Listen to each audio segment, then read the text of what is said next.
Committee of the Public Health, Safety, and Natural Resources to order. And Atlas, can you conduct the roll call?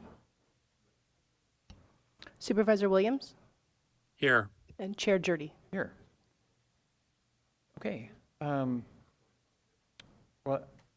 I just want to call for public comment. Do we have any public comment on items that are not on today's agenda? Because that's item 3A. Okay. Not seeing any audience members on non-agenda items. Do we have any online commenters on items not on today's agenda? Okay. All right, well then we'll go to 2A, which is discussion and possible action, including acceptance of an update from EKI Environment and Water Incorporated regarding discussions and recommendations of the Mendocino County Water Resources Team Technical Advisory Committee, and sponsors the Water Agency and Director of Transportation, Howard DeShield. Good morning, Mr. Chair, Supervisor Williams, County Council, and CEO Antle. This meeting is to provide an update on the efforts of what would have been the drought task force in the last couple of years, which the board asked be moved to this standing committee. And I think Atlas is able to bring in Amir online, right? Elevate him to a panelist so he can. Yeah. All right. He's in as a panelist. So in a minute, I'll call on Amir to just update you on some of the work that we've been doing. We did initiate a technical advisory committee to look at a list of 40 projects. And that's before you in the memo of the projects that the TAC thought were the most appropriate. I also, at the conclusion of Amir's presentation and the discussion about the item, I think it would be appropriate, because we have new people in Supervisor Jurdy and Supervisor Williams now at this effort, that we talk about how you would like to go forward with these water reports. So with that, though, I'll let Amir speak. Thanks, Howard. I'm your money, EKI. Hello, supervisors and everybody in the meeting. It's a pleasure to be here. Like Howard mentioned, I'm a part of the EKI team that works with the county on a contract to establish the Mendocino County Water Resources Team. And we have a scope of work that includes 6 tasks. Among those tasks is, task 3 is basically convene a TAC, technical committee, to prioritize the water needs in the county and also maintain an updated project list for the county. And task 4, task 2 is supporting the SB 552 drought ad hoc committee meetings and also Board of Supervisors meeting. So as part of the task 3 of our scope with the county and the water agency, we used, and it is in the memo in your agenda packet, but basically what we started with was a project list that was developed about 2 years ago when county wanted to apply to the drought funding grants at the time. And those grants needed, they provided for projects to be bundled under one application. And that was the reason that project list was established through the works of the Mendocino County Resource Conservation District. We basically started with that Excel, tried to follow up with contacts for the projects on that project list and try to filter out the projects that receive funding or they're no longer in consideration. So we update the Excel and we put it on a basically Google spreadsheet for everyone to be accessible. And then we contacted all the water stakeholders based on the list that the water agency maintains. We also try to do phone calls and in-person Teams meetings with the stakeholders, try to reach out and do outreach to tribal communities, to small water systems, as the technical committee members provided those contacts to us. So we basically tried for a few weeks to update the project list. And like Howard mentioned, we ended up with about 42 to 43 projects that ended up on that project list. Now, the projects that we had on the list were mostly descriptive with amount of funding that needed for some of them. Some of them were in the concept stage, some of them were in design stage, some of them were actively pursuing funding. So different stages of projects on the list. Then Department of Transportation and Water Agency helped us form a TAC. The TAC included 5 voting members, 1 member from each district. As indicated in your memos, the District 1 was Deborah Edelman from the Resource Conservation District. District 2, Sean White. District 3, Jim Shields. District 4, John Smith. And District 5, James Sullivan. And county had 3 members on the board that did not vote on the matters that needed voting. Howard Dashul from Department of Transportation, Steve Donicliff from the Executive Office, and John Harper from the University of California Cooperative Extension. We also participated in the meeting and convened the TAC meeting. So we held 2 meetings with this technical committee, one on January 24th and one on February 8th. The first meeting was basically to define our task. Technical committees propose basically charge and then explain how we want to undertake these tasks, pursue outreach to stakeholders, and rank the project list. During the meeting, we also conducted a poll using the information that was gathered during the Water Agency implementation plan done by the GEI consultants about a year ago.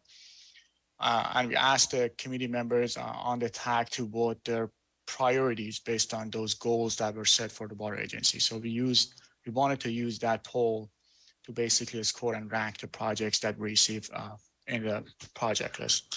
The second meeting was basically to discuss all the projects that ended up on the project list, go through them one by one, and then try to prioritize them and come up with a short list of projects to bring to this steering committee, and then following that, bring it to the Board of Supervisors. As you see in the agenda packet, basically the committee discussed all the projects. The scoring criteria is defined.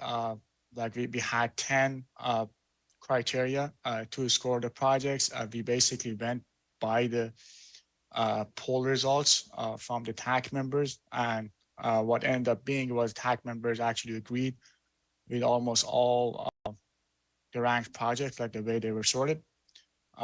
And there were a couple modifications to the ranked project list. We basically removed 2 projects that were from the Groundwater Sustainability Agency. The reason for those 2 were that they were already included in a grant application for the Groundwater Sustainability Agencies.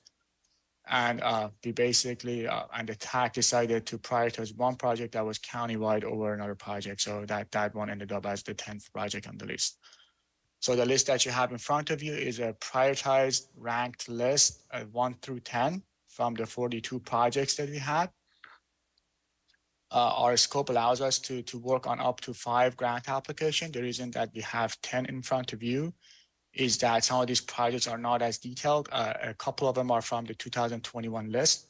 So we need to follow up with the entities. We need to have more information, and we need to assess what grants are available. So we go from 1 through 10, and there might be cases that the project doesn't have a high chance for a grant application, or the entity does not want to move based on our scope of work. So having 10 projects allows us to move to the next priority and try to pursue funding for that. I don't know. I don't think it's helpful if I go through the projects one by one.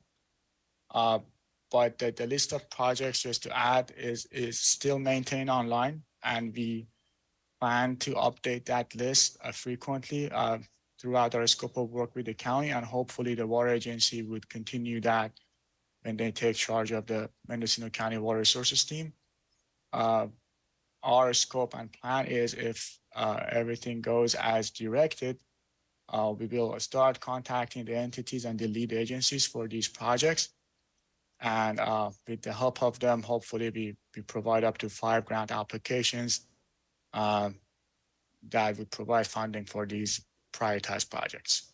And with that, I conclude my presentation. So we would take questions or, Okay, Supervisor Williams? I appreciate the presentation. I have no questions. My questions are, for clarification, who would be following up and applying for grants? so the applications pursuant to previous board action would be by the entities.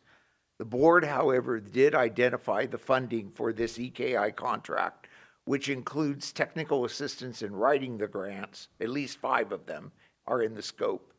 So at this point, on behalf of the county through EKI, we would be assisting the entities. And as Amir said, there are 10 listed here, and it could be that not exactly in the order they're in, that a project's just ready for a grant and another one isn't. And again, this is just your first look at this. We'll come back to the full board at the end of March, and the board will give direction on expending those funds that are in the EKI contract to assist these entities.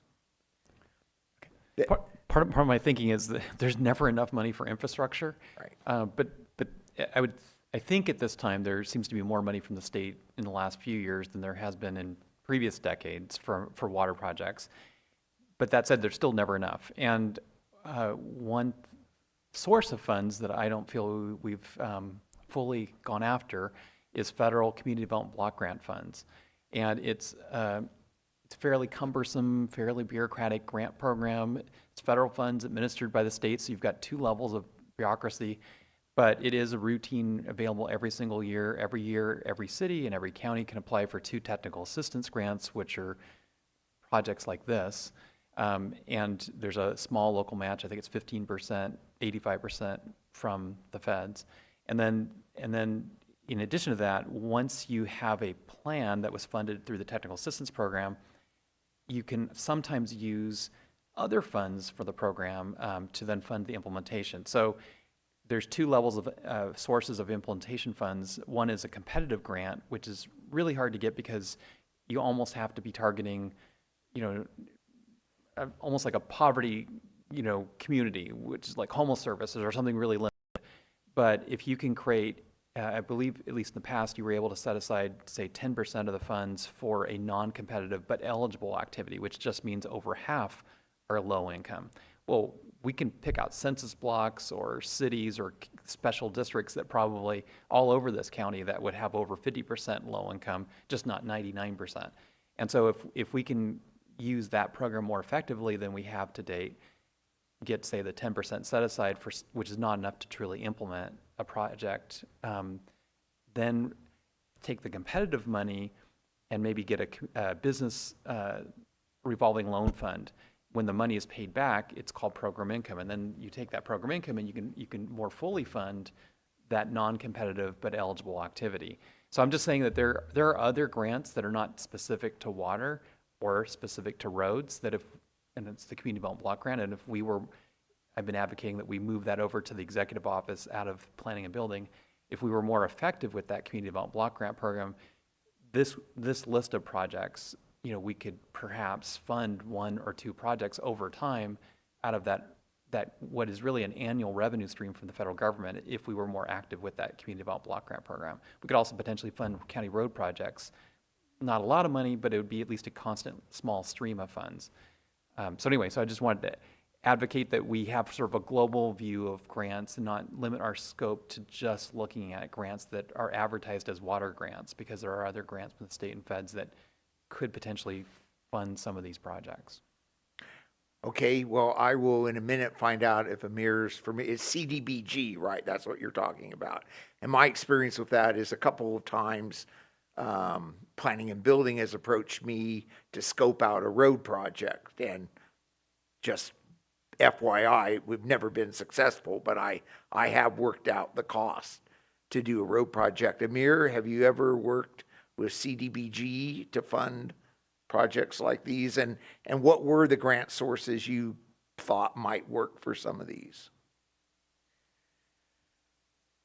But about the CDBG, I personally have not worked on those grants. I can see if our firm has done it before.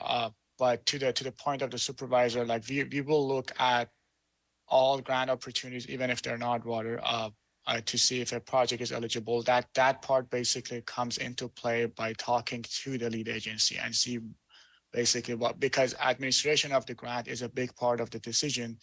I want to make sure that the lead agency would want to administer a grant and a specific solicitation that we go after. For most of the projects that you see on the list, there are state or federal grants specifically available for water infrastructure projects right now. So we are hoping that we can have an easier path to grant solicitations that are open for those projects through working with the lead agencies. I just want to use this to point out that there was another recommendation from the technical committee that's provided in your agenda packet as a second recommendation, basically outside the usual scope that we had about prioritizing the projects. That was for the county to consider applying for a safer grant. So the safer grant is basically what is a drinking water grant or a drinking water program that the state board has, and the SAFER is basically a state water resources controllable, safe and affordable funding for equity and resilience program. So the SAFER is more than just this grant, but what is meant here is basically a regional and county-wide program that the SAFER provides. And the county can apply for specific projects, and then those projects should address vulnerabilities in domestic wells or state small drinking systems that are disadvantaged communities, and then help those areas have a safe access to drinking water, and then basically get reimbursed from state board for those projects. The reason that this was recommended by the TAC was we had a few projects on the list that seemed very important, that the drinking water situation was dire, but because of our scoring system and how we were going to pursue grants, they did not necessarily fall into the top 10 projects. So that was a recommendation. Technical committee wanted the county to consider. We have in the agenda packet the advantages and disadvantages of pursuing that safer grant if the county wants to pursue, but just to consider that in terms of what was just brought up. But to get back to the point, we will consider all the grants that are available, but that would be through the discussion with the entities and lead agencies because they need to administer the grant. So you're thinking the agencies that propose these projects have an idea of the grant they want to pursue, and that they would just utilize, after the board approves the 5, your assistance, funded by the board. Yes, I was familiar with what I called the 11th project, and Chris Watt at the Regional Water Quality Control Board tried to pitch the safer idea to me a year ago. And, the deal there is, he says, well, we can write the grant to reimburse all your costs. It'll cost you nothing. But then we get to this situation where county staff would have to, we'd either have to hire extra help, we'd have to hire a consultant, because you're going to be running around testing private wells, private water systems, then implementing. I mean, it's a great program, and supposedly it will cost nothing if the grant covers all the administrative costs. But it's been my experience, my standard little adage is that grant money is free, but it's not easy. So there would have to be a lot of administrative funding to even cover people who would do that. And right now, inside the county, I don't know who that would be.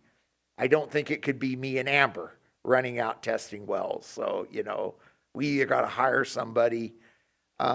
If this advisory committee wants to recommend the board pursue that, we could certainly look at developing a budget for it. And, we'd have to bring that back to the board during the coming year's budget to apply for that grant and then implement it. And as you say, that would mean fronting the money. So that might be one of the 5 projects that we have to ask EKI to help us develop a grant for. That might cut us down from 5 to 4 if you did that. But yeah, I call that the 11th project on the list, so. Supervisor Williams? Does staff see any funding possibilities to go after all of the projects? These are all great projects. And seeing that the future in Mendocino County is so dependent on water solutions, I'd like to find a way to tackle all of these in time. You mean fund EKI helping with the technical preparation of the grants? Correct. Yeah. Well, their scope is their scope, and there's only so much money in the scope. So I don't know. I put 5 in the scope. I don't know how you squeeze more out of that. Well, we usually just direct the CEO to find it. Including the 11th project, huh? Well, so here's a question. I don't know if this was discussed by the Technical Advisory Committee, but it looks like a good group of people.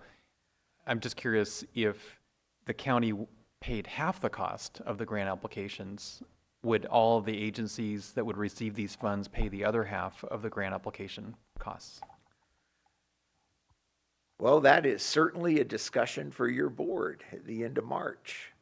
All we said is we would assist these entities in the preparation of their grant. So I guess EKI has so much money in that task, and if you spread it out over 10 instead of 5, I guess everybody would get a little bit less and have to do a little bit more. Sure, I guess that's possible.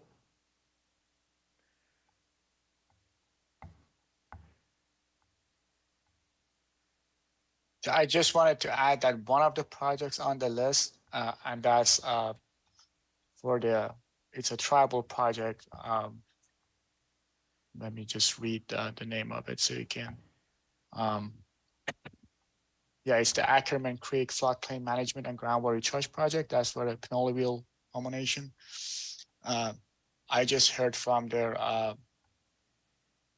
EPA lead basically that their application to FEMA seems to have been accepted. The funding is not yet 100%, but it seems like they have a good chance of receiving funding through FEMA. So that's the project number 5 in our list. And just to give our point of view, so like Howard said, we have a scope of work and counted on lead agencies to help us preparing the grants, and we will do as much as we can within that scope. So if it's 4 projects or 7 projects, whatever fits, we try to fit as much as we can in terms of grant writing. But some grants are easier to write, are shorter and less costly, and some grants like the one you mentioned, like federal grants, normally need a huge budget to put together. So it depends on the grants that we select.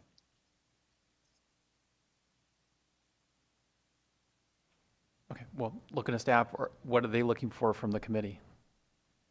Well, we wanted you to see this list. First off, I guess there's no one in the room. Is there anybody else online I can't see? We used to have quite a few people from the Water Stakeholder Committee kind of follow this. Got anybody out there? Okay. Well, this was an opportunity to get this out in the public record, have this discussion. In a moment, I'm sure you'll ask for public comment. We may get some. In March, people may have some more, but that was the idea. This is the work of the TAC, but it's certainly not final. It'll only be final when the board directs. I would say, too, that if it seriously becomes the 11th project, the SAFER, which is the only one that represents a significant county commitment, in other words, we wouldn't be helping an entity. That would be the county's responsibility. I think the county would have to bring a pretty detailed proposal to your board for that. And we would need to use some of that time for the 11th project if the board wants that, because that would be a pretty big undertaking. Oh, so I'll put a call out there. Any audience members wish to speak right now on this item?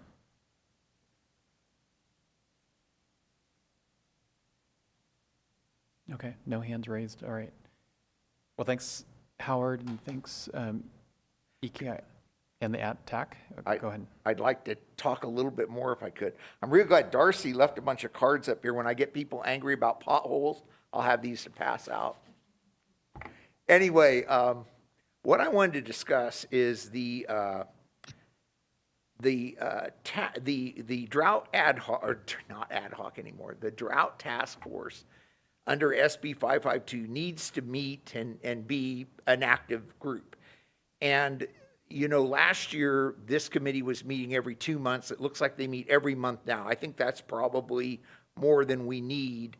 But I was wondering what Supervisor Jurdy and Supervisor Williams thought about another update like this. I would say the next, well, obviously the whole board will hear this particular issue at the end of March. So we probably don't need to meet again in March.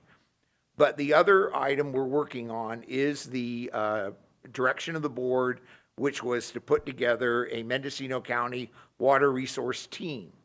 And so we'll be building a budget for that for the next year. We'll be looking at the participation of the University of California Cooperative Extension, and they feel like they have a staff they're hiring that would be part of this team. And so I was thinking before budget hearings that maybe we come back to this group during the May public, whatever this is called, public health, safety, and resource standing committee. But I just wondered what you felt like, what you thought would be a good idea to meet. Do you want us to come back and fill you in every month? Every quarter okay? That would be, May would be like 3 months. What's your pleasure? What do you want to do?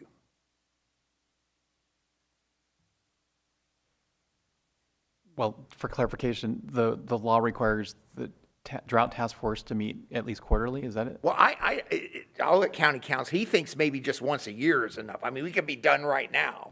But I think the water community kind of liked it when we had the ad hoc and we met every couple months or every quarter.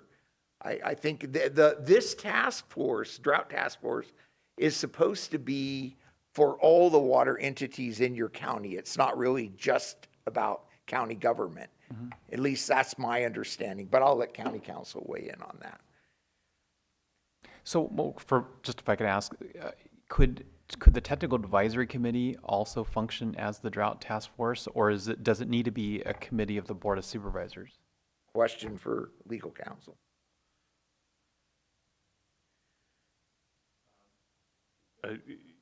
If you would give me just a moment, Mr. Chair, I'm pulling up the code now just to check the answer to those two questions. I don't recall there being a specific frequency that needs to be a meeting, and I'm not certain about the language as to whether. Actually, let me back up. I did previously conclude in looking at the statute that the task force did need to be a Brown Act body, so the TAC as currently constructed wouldn't qualify because they're not having the notice public meetings. Well, since this committee is scheduled to meet every month, there might be a month here or there that gets canceled for lack of an item, but since we're already scheduled to meet once a month, can't we just make this committee meet concurrently as the drought task force, and then when there is an item ready for discussion, it's just put on the agenda? And that's where I started to go, was with a standing item. And I'm happy to do that. We may come back and have a real short update, next month. But I'd be glad to do that. I just didn't every month. Last year, I think we met every 2 months. This committee, correct? So I thought that is quite a bit. But maybe I'm wrong. Supervisor Williams? One notable person missing in this discussion is Supervisor McGordy. And I understand why we would have a Brown Act concern. But given that he kicked us off, and I imagine he'll have some input as an expert in this domain, how does staff plan to involve him?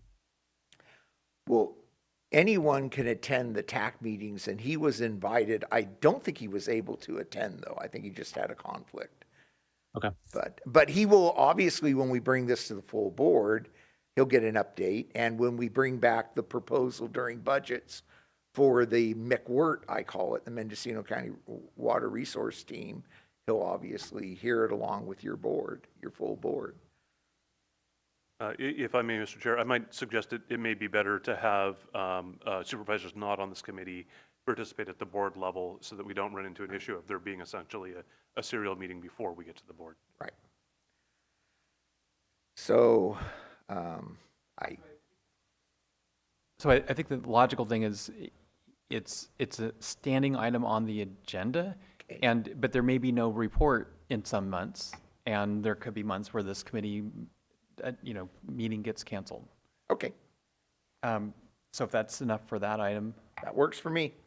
okay. All right, then we'll go to 3B, which is approval of the minutes of September 21st, 2022. Supervisor Williams, you were on this committee. Do you concur with the minutes?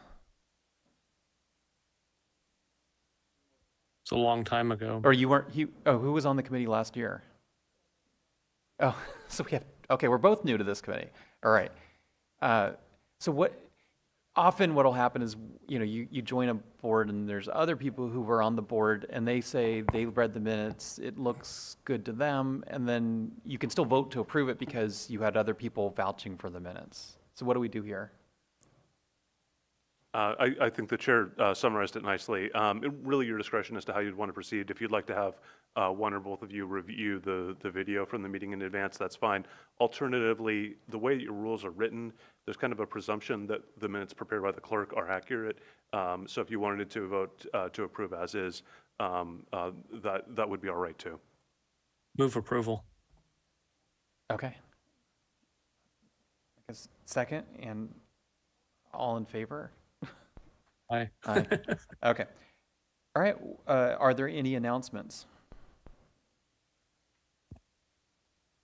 Okay, not seeing any. Then we're adjourned at 2:03.